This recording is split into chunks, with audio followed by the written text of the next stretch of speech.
Jeans में सरहिया में क्या कर दिया। अरे बाबा नहीं खा जाना, मोदी जी टिकटॉक बंद कर रहे हैं। अच्छा ये कब हुआ है रे बच्चा? अरे वही से सरहिया में लौका तारी सन, न तो सब सड़क पर मुजरा कर ले सन। ओ ये तो हम जानते ही नहीं थे।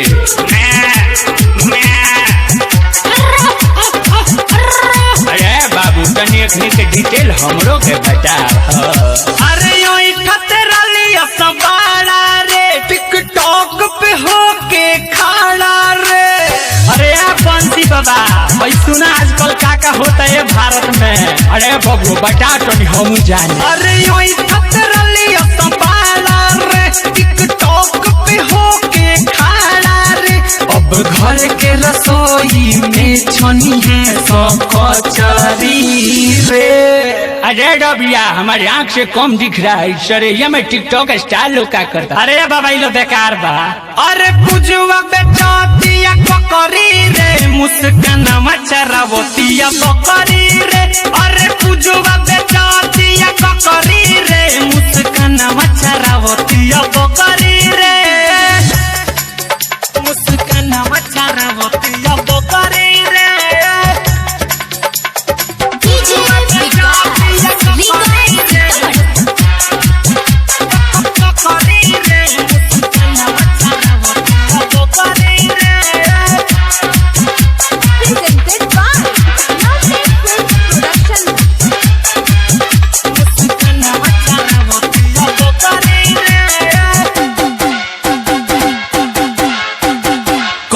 लगे भिखारी रे, कोनो लगे कबाड़ी रे। अरे कोई भिखारी लगबे करियो सन स्टार्डम गइल बा। होए बाबा सही कहलो। कोनो लगे भिखारी रे, कोनो लगे कबाड़ी रे। जब से बंद भइल टिकटॉक, कोनो बेचे हाड़ी रे। अरे बात हम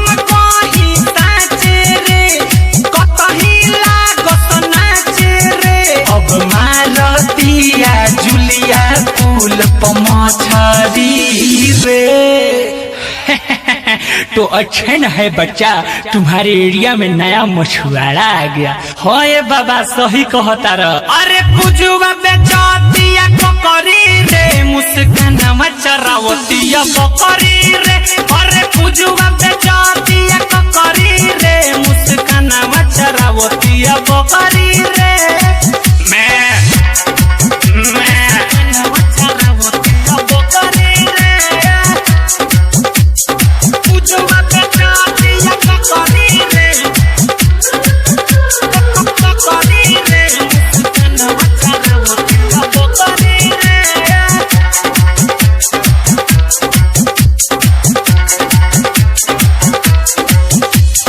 गुजरा रोड पकड़ी हस, लाइक खातिर मरी हसन। हाँ सही बात है, मोदी जी सही किए हैं टिकटॉक बंद करके मुजरा होता था स्टाइल।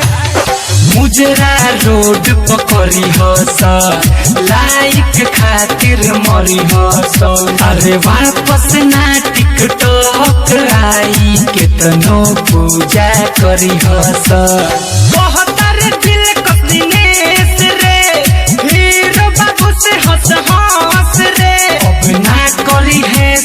अपने में पकड़ा पकड़ी रे। अरे बाप रे बाप, मुजरा के साथ साथ पकड़ा पकड़ी भी होता था रे यार।